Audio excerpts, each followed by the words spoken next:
Broadcasting from the Blanchardstown Centre. This is Phoenix FM. And now it begins.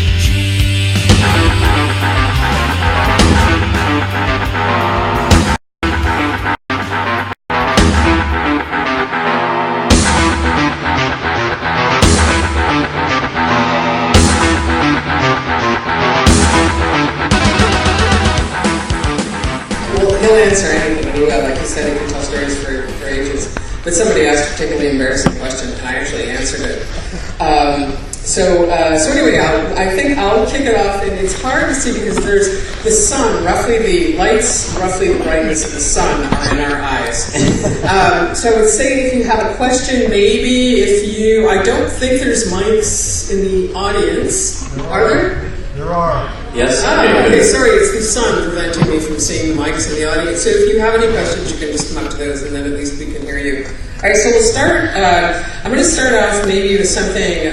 So if we think of your history, I'll start off with something that most people probably don't know. They know you for Doom, Wolfenstein, Quake, Heretic Hexen, and I guess 103 other games. But one of the things people I think don't know about you is that you started programming when you were 11. Yeah. Nowadays, if you want to learn how to program, you basically have a computer at home already, and there's an internet with all the information that you could ever want on it.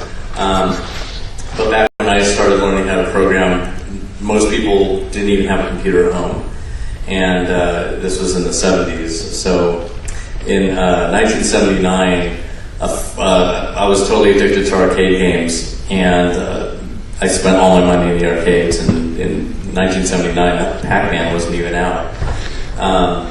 So I played a lot of Space Invaders and Asteroids and a bunch of other black and white games. And one day, my friend came riding to my house on his bike and said, "I found a place where we can play games and it doesn't cost anything." And I was like, "Oh my god!" So I got on my bike and followed him, and he took me to the local community college.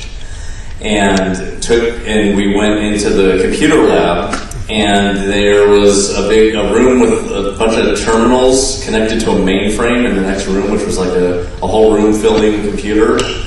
And I got to see games that were just text, like really basic games. They were probably programming basic as well, but they were very basic games, and I didn't have to pay money for them, and I didn't have to hurry up. I could actually take my time with each turn. And for me, that was interesting design-wise. That was like, oh wow, I don't have to frantically mash buttons and try and kill things. I can actually go through rooms and adventures and stuff. So that got me interested in playing games on computers. And then I saw that we were in a room with a bunch of students that were going to college. And I said, "Are they making things like this?" And he said, "Yeah, they're learning how to program in BASIC and learning how to make programs." So I said, "Well, I want to do that too." So I just started asking the students what they were typing, and I went around with a paper and was just writing down keywords, basic keywords, and started to use them myself, and started to figure out how to make a game on my own on a college mainframe when I was 11. So we started at 11, and then in 93, you guys create Doom, and just last night they released the new trailer for Doom Eternal, and nobody's asked you the question yet, at least with the microphone on your face. So what do you think of the trailer that you saw for the brand new Doom? Awesome. I don't know if anyone here has seen the new trailer, but it looks really good, and I was pretty happy to see that in the same way that the new, the 2016 version of Doom that came out was a really great refresh of the Doom brand, and it was super aggressive and fast, and all of the things that we cared about back when I was making the original Doom. It was fast. It was super responsive. It was super violent. And then when we made Doom 2, we didn't mess up the original formula. We just added a double-barrel shotgun, a bunch of monsters, and made all new levels at a better quality than we had earlier. And that's basically what I see in this new Doom Eternal video is cooler weapons that they've added. They've just augmented the character. Better capability of moving through the world, swinging from stuff, climbing walls. The environment is crazy. It looks so good. So yeah, they did not mess it up at all. They just did an amazing job. So I'm really excited to play it. Did you like 2016? 2016 was great. Yeah, I loved it. So speaking of violence in video games, because you were kind of known for, well, there was Mortal Kombat before you, but then Doom really kicked it up several levels.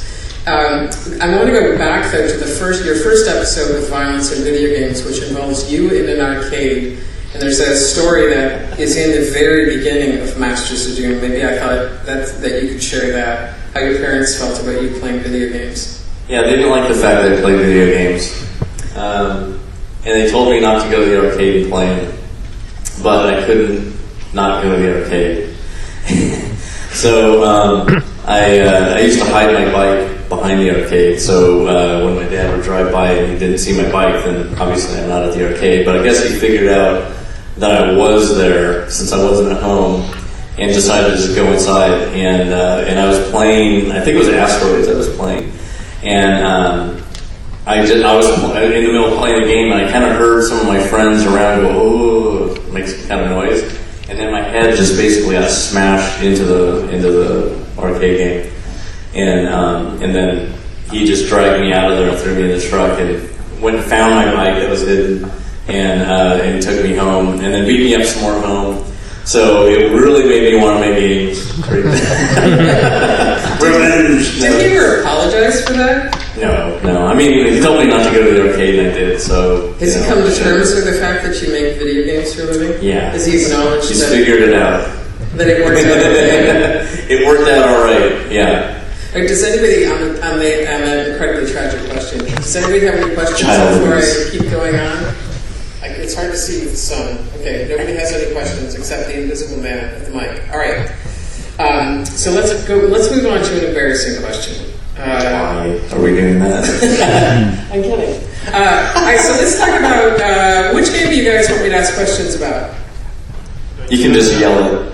Daikatana. Oh, Daikatana. I heard Quake first. I'm going to go for Quake, then I'm going to go for Daikatana. See, we do Daikatana answers here.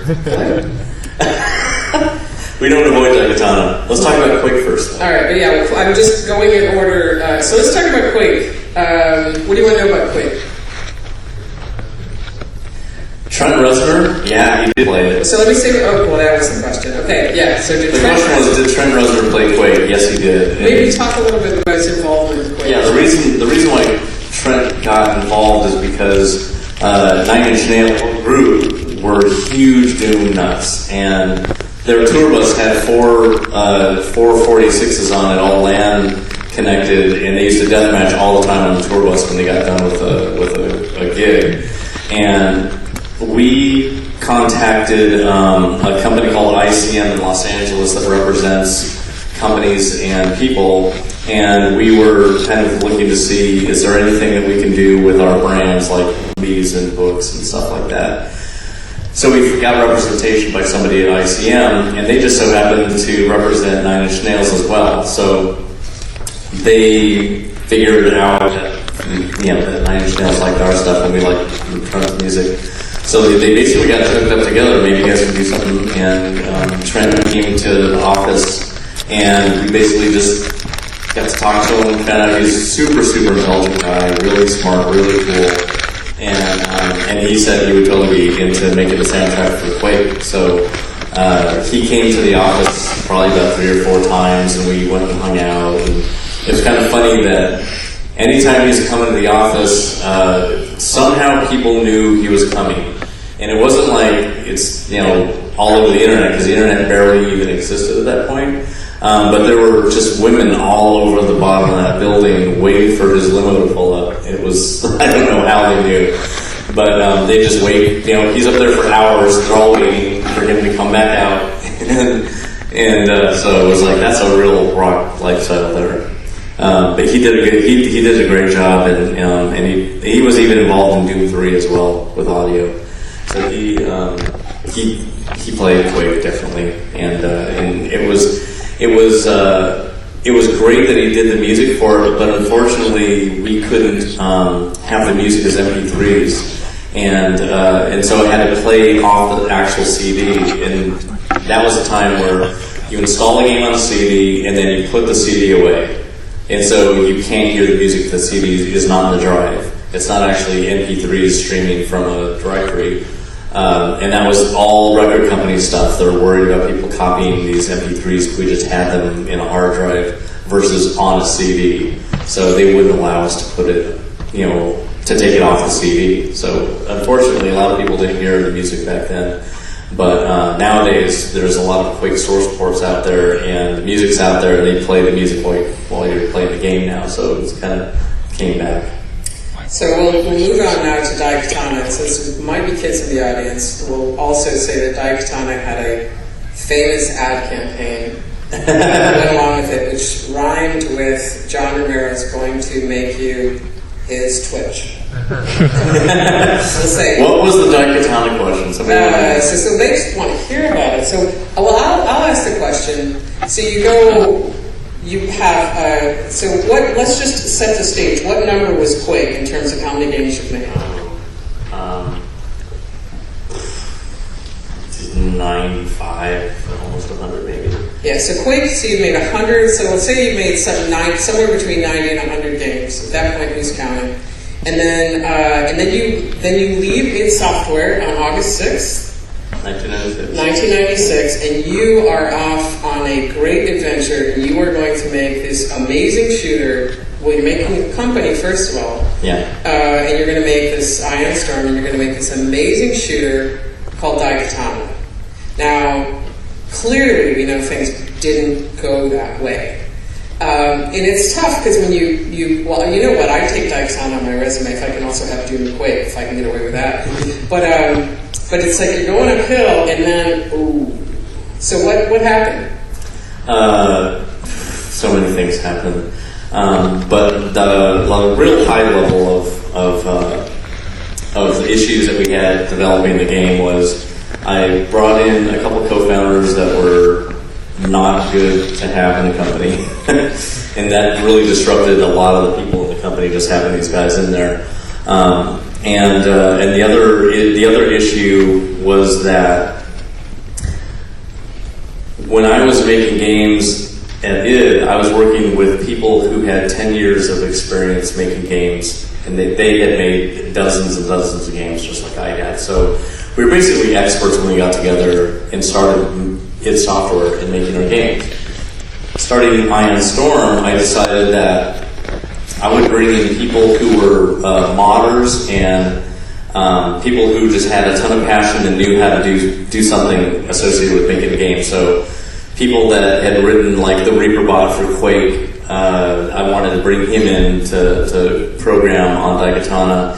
People that had done amazing level design work for Doom and Quake, I wanted to bring them on to do levels for Daikatana. So I brought a lot of modders to the team. Nobody was from the industry. Not one single person had actually ever made a game in their life before. They'd made some levels at home. So many of the people never even had jobs before. So it's kind of like opening a restaurant, but you're the only cook and nobody else. Exactly. So it's like, now I have to teach people how to make a game. So that took 3 years. And they had tons of passion for it. It was great, and it was like bringing a lot of new people into the industry through Daikatana.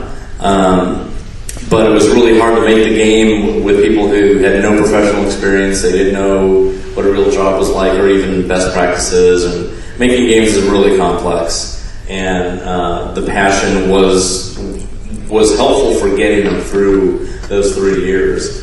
But they had to learn so much to get the game out. And it didn't equal what could have been done with a team that was from the industry when I had started it. So it was a big experiment.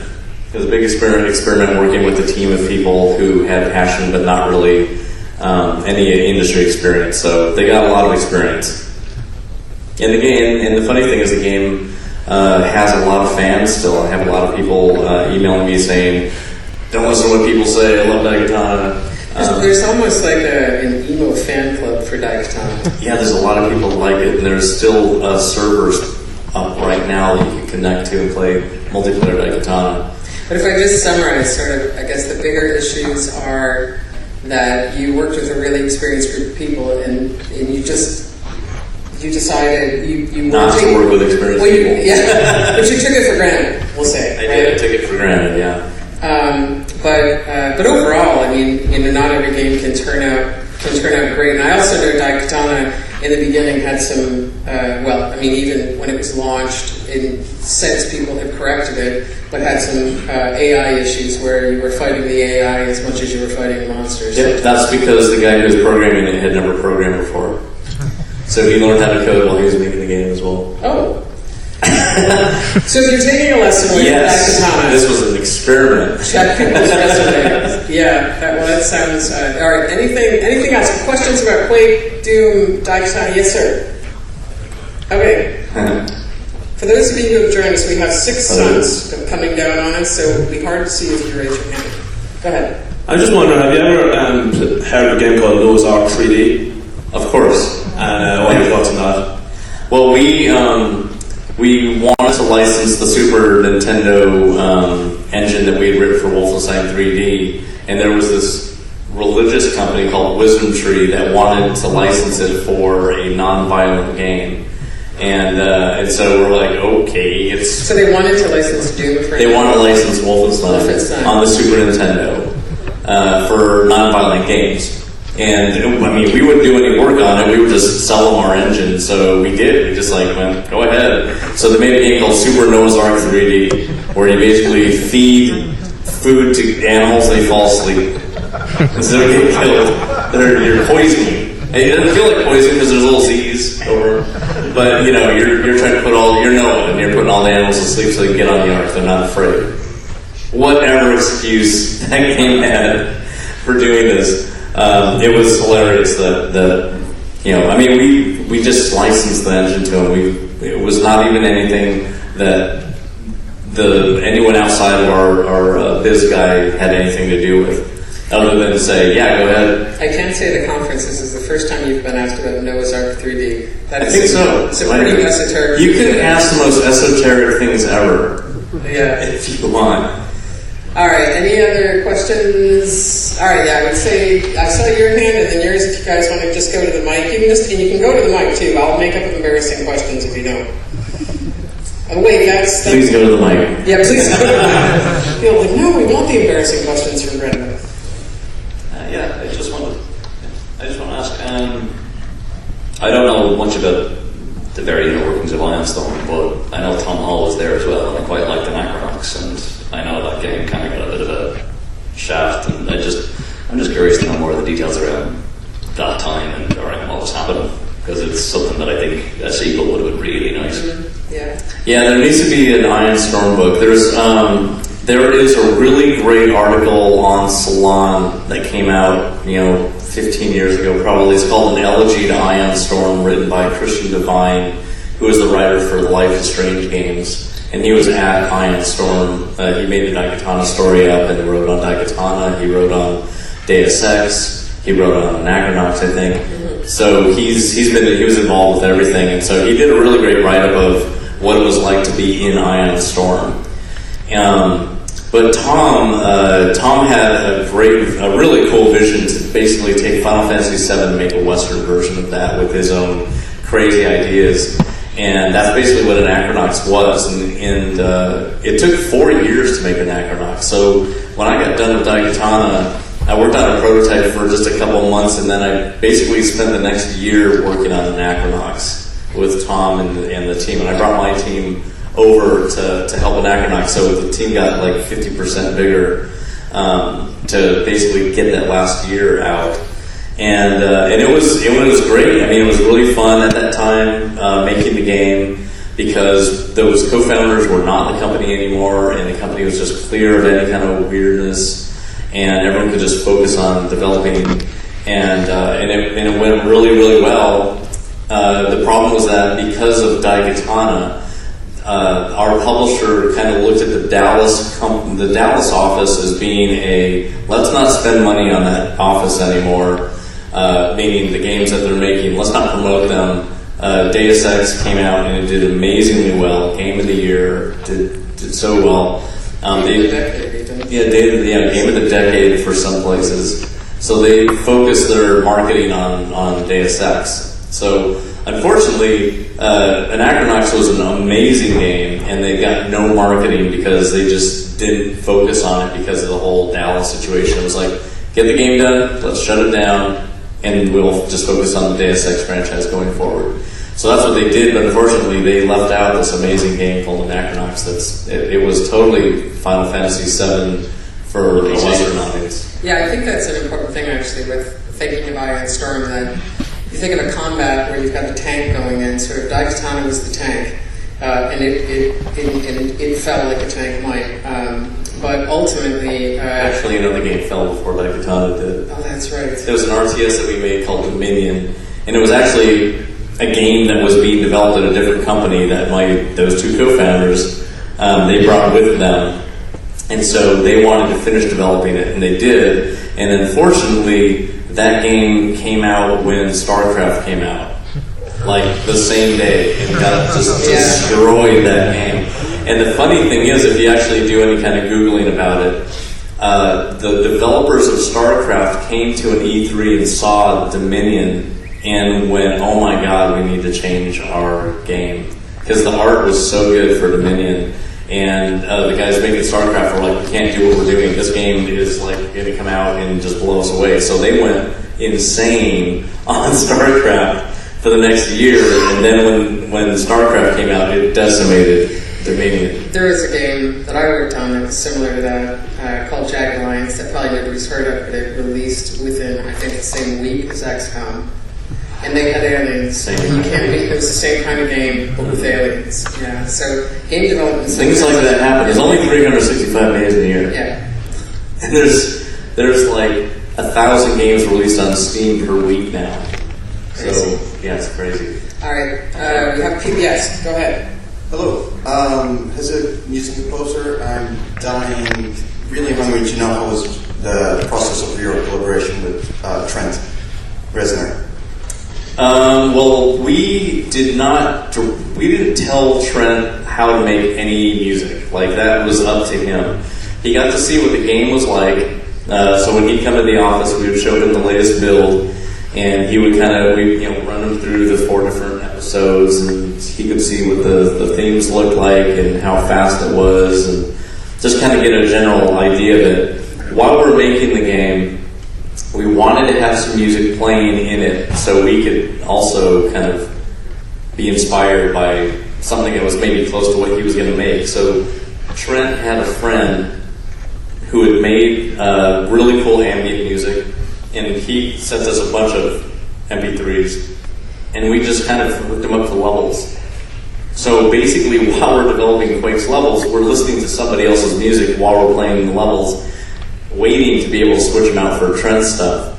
And Chris Brenna actually did most of the music under Trent's direction, and Trent did all the screams, and he did the title song, audio, and all that kind of stuff. But it was really Chris who did a lot of the actual hands-on creation of the music, and he knew that we really liked the stuff that they had sent us to test with.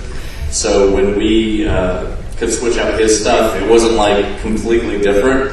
But the nice thing was that the other person's music was MP3, and Trent's was all on CD. But the creation process was really pretty hands off. They just did everything when they were in New Orleans. He had his place in New Orleans. Basically, his house was like right next to Anne Rice's house, and so he did all of it from there, and just sent stuff to us.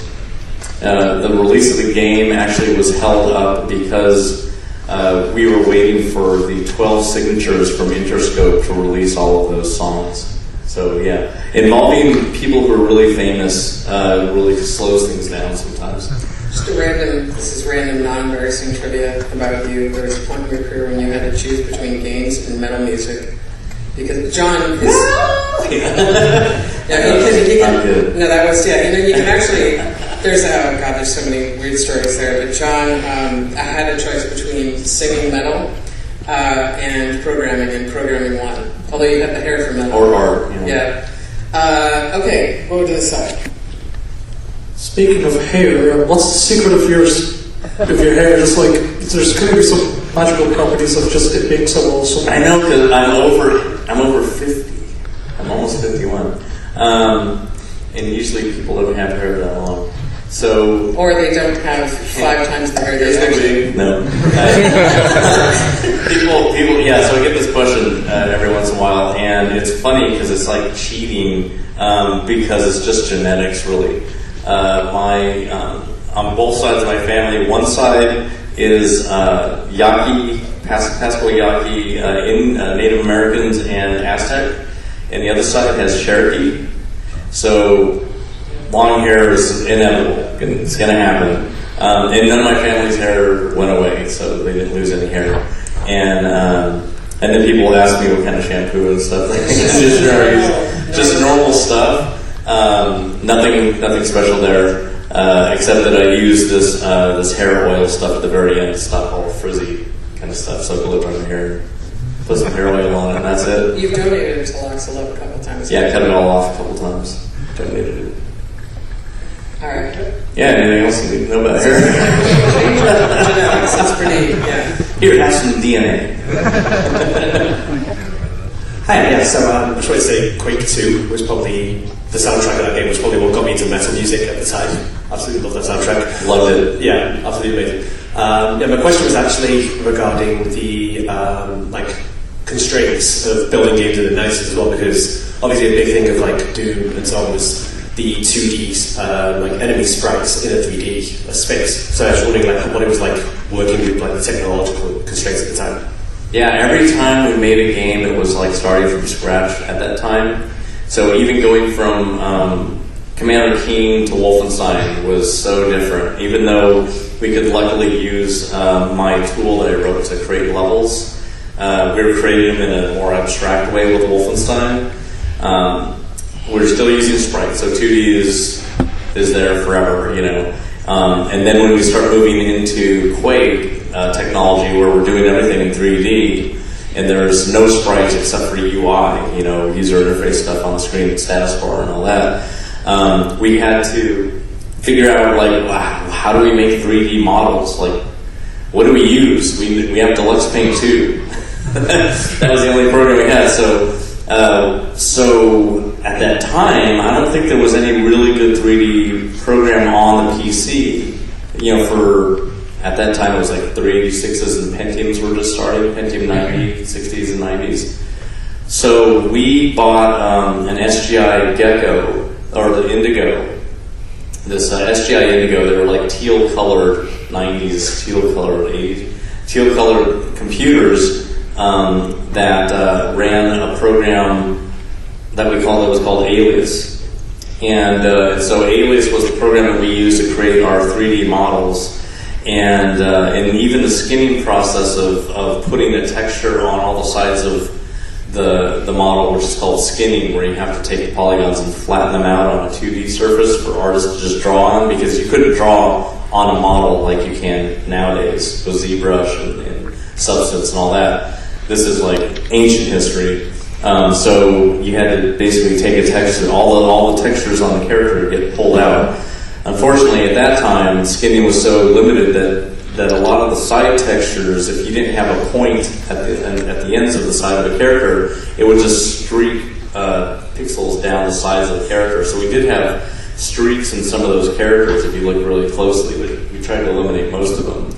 But we created super low polygon count models in Alias.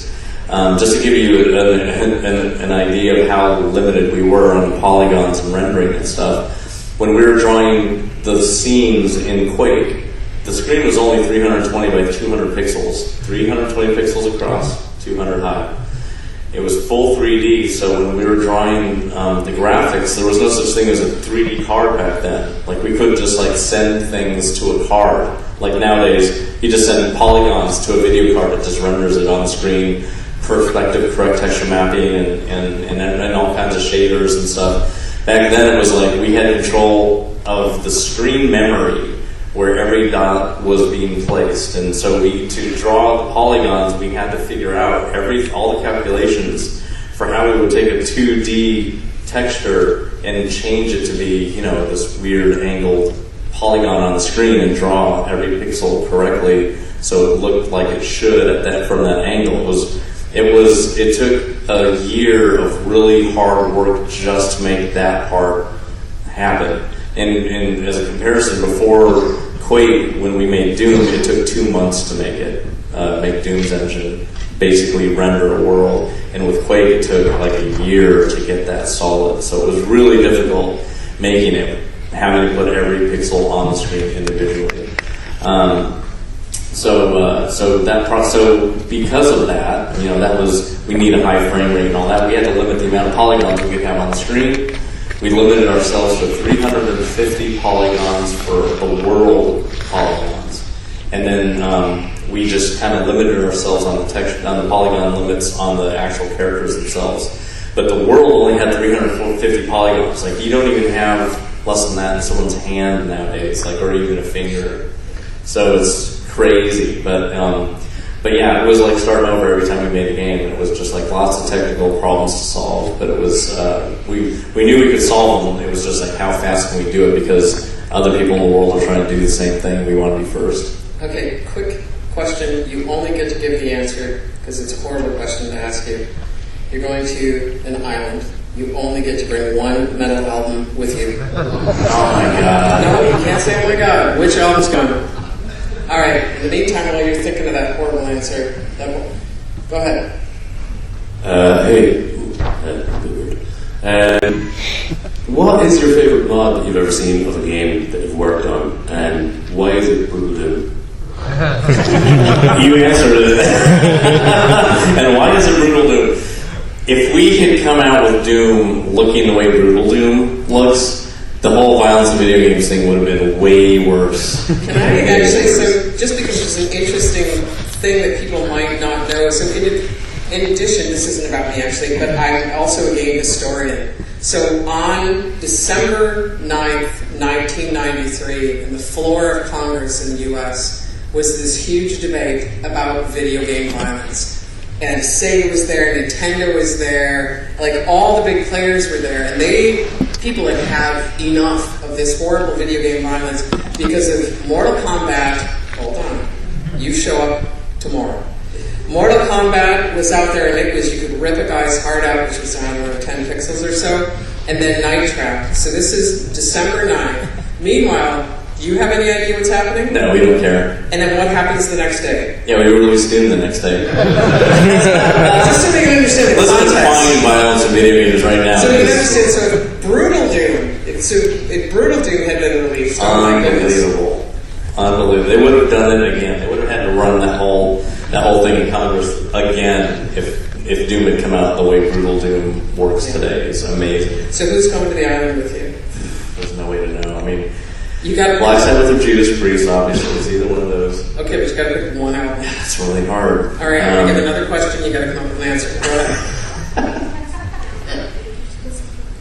Wolfenstein in Germany. What was that? Wolfenstein in Germany. He wants to know about Wolfenstein and the censorship of it, because Germany only just lifted their rule about the depiction of Nazis in media like 2 days ago. Yep. So there's this list in Germany. They have this banned images, a bunch of banned images in Germany that you can't have iron crosses and swastikas and all these, even I think the SS symbol. There's a ton of these symbols that you will be thrown immediately in jail if you walk around with these things in Germany. At that time, violent video games were kind of new, but they knew that like Germany was forbidden by the Allies to be violent after World War II, and so this is like decades old stuff. That includes any display of Nazi. Yep, any display of the Reich's symbols and any kind of aggression or violence. And so Wolfenstein actually comes from Castle Wolfenstein, like Silas Warner. Yeah. Castle Wolfenstein is a game that came out in 1981. on the Apple II computer. It's a top-down stealth game. You're basically trying to disguise yourself like a Nazi and try and escape with the plans to the fortress and get out. You're an American soldier. And it's all 2D and stuff. And so what we did in 1992 was decide, why don't we make a 3D version of Wolfenstein 3D? Because we're trying to come up with an idea for a game using this new texture mapping technique that we had just used in a game called Catacomb 3D like 2 months earlier. And so we're like, what could we do that's a really great idea? Like, what's an awesome idea? And so a couple of bad ideas were thrown around, and then I said, why don't we just remake Wolfenstein? And immediately everyone was like, oh my god, we have to do that. Like, we were total Wolfenstein fanatics. So, and that was 10 years before. So that's what we did. We made the game, and then it got listed like pretty soon after it got. You mean banned, right? It got banned in Germany pretty quickly, but everybody in Germany, like everybody wanted to play it really badly. So in Germany, people sold Wolfenstein under the counter in the game stores. So, and just as without mentioning any names, just John and I are also since we're here in Ireland, we're eventually opening a museum up in Galway specifically about game design. And we are part of a couple groups that are game historians as well and collect big boxes. And we recently went to Germany where we had to meet someone in a private, we didn't have to, we agreed to, meet them in a private room so they could get their Wolfenstein boxes signed. Because it was... They still couldn't show it. Still couldn't show it, because if kids saw it or other people saw it, it would have been considered illegal and the games would have been confiscated. So this was just, what, the summer? Yeah, still an issue. Yeah. But and it's just like this whole, keep them from being aggressive. But yeah, it's interesting to I guess have a game banned, but they were selling it anyway under the counter, and now it's like all over the internet, so you can easily get Wolfenstein at any point. So you have 8 minutes left. Have you got an answer? One of them? I would say Sad Rings of Destiny. That's a good choice. Okay, that's Judas Priest is going to the island. Okay. Which side was I before? Okay, so you're up. Do you have any recommendations for like resources for game design, like books or websites? And also, when is that museum opening? The hope is for Galway 2020. So we've got, we certainly have all the materials. Just a random piece of trivia, John, with the exception of a few discs and a notebook, has never gotten rid of anything in his entire history. So we actually... So from being a teenager, like all my drawings, all the video games I made on Apple II and assembly language and stuff, I have all the games, I have all the source code for most of them, lots of drawings. Doom discs. Yeah, the first replicated Doom discs, all the notes to create the Doom Bible. People have heard about the Doom Bible, which was the design doc that we used to start making the game. But I have all the notes used to create the Doom Bible. We have unbelievable amounts of stuff for first person. So the hope is 2020. Sometime in 2020. I mean, we're also game developers, so my crazy museum idea, but... Yeah, we're making games at the same time. Yeah, but anyway, so within a year we'll figure something. Well, we have more than a year, but yeah, we're getting there. We've got to be sorted. And as far as resources go, what I would say is email me. If any of you are interested in that, just send me an email to Brenda@Romero.com. Especially if it has to do with game design, and I can send you a bunch of information on that. All right, we'll go to the site. Hi. As someone who's been making games since the very early days of the industry, and still making games now, it's $1 billion, multi-billion-dollar industry. What would you say is the biggest positive and negative of how the industry has changed and grown over that time? Well, the biggest positive is that so many more people are playing games, and they're making games. So it's like a massive game world now compared to the way it was back in the 70s and 80s. So that's really great. When we came out with Doom, I couldn't wait to license that engine to see more games that I didn't make. I wanted to play other shooters, and I think everybody that makes games loves playing them, and the more the better. So the fact that the industry has totally exploded has been awesome. It's unbelievable to see the stuff that's coming out nowadays. And the things that have changed is like everything you can possibly name in game development or even the final games themselves. Everything has changed unbelievably. many of you have seen Red Dead Resurrection or Red Dead Redemption 2? You should call it something like that. And I've seen the gameplay videos for that. It's almost like every game made in one game. I thought Zelda was amazing.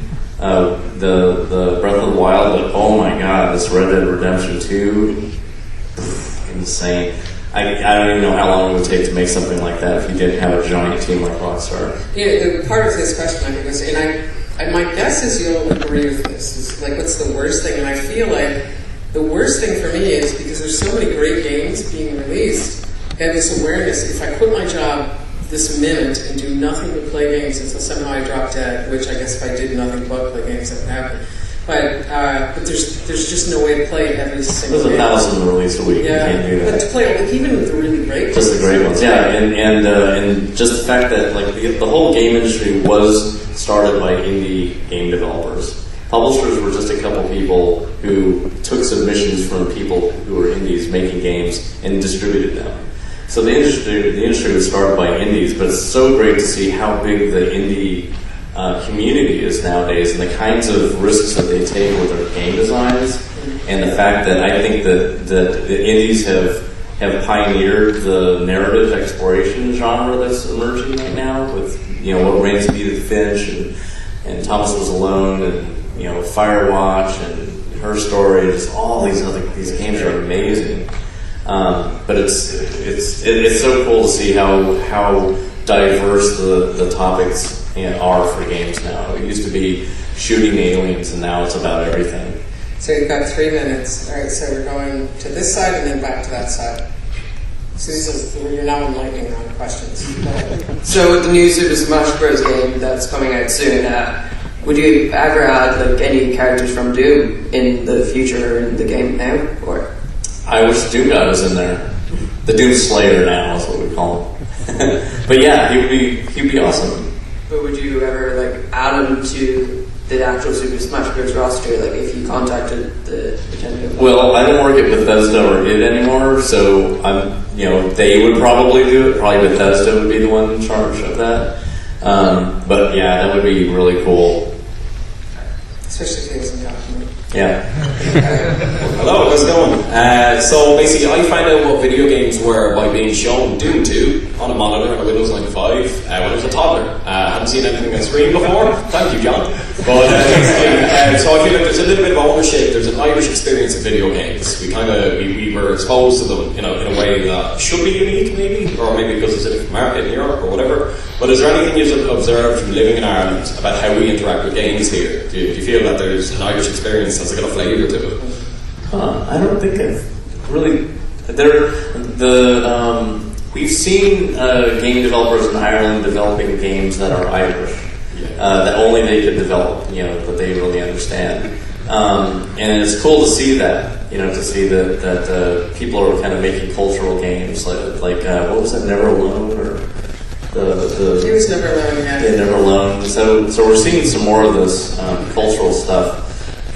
So that in Ireland, that's probably the only thing that's true. Another one. Can I jump in on your question? This is the embarrassing part, sort of. So with John, we had a death match, death jam in Galway just a few weeks back, where it was the best Irish death match Quake players, and they were brutal. It's online. This guy Koopa is in it, and it was just like watching. I don't know. It was crazy. So he was playing the whole time. But one thing, I suck, right? So I was talking to a lot of people, and the Irish first-person shooter scene, as well as other games, especially because there just wasn't that broadband availability, right? Or people were finding out of it because you weren't going to say roll into, I don't know, like Letterkenny and find an EB Games with all the games you ever wanted. A lot of stuff was past people, especially shareware was incredibly important, and then people were playing on modems with horrible connections, right? And so players, like all these sort of weird strategies developed to overcome the technical limitations, and also people tended to get together much more often.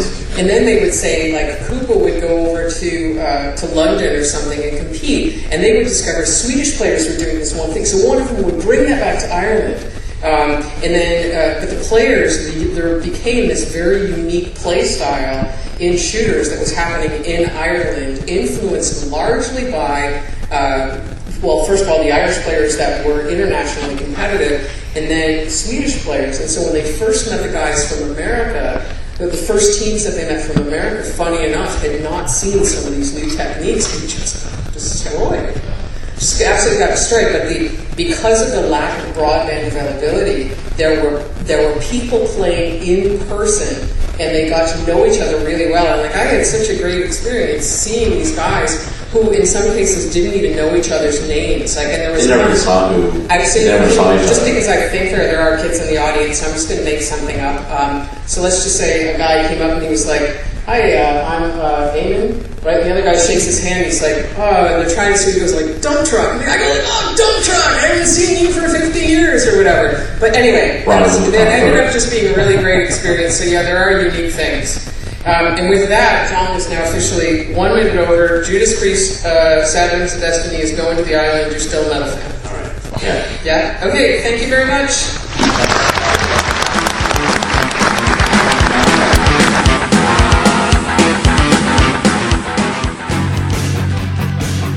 Okay, so you're catching us on the podcast and you want to find out, well, what if I want to listen live and I'm not in Ireland? Well, the TuneIn app has you covered.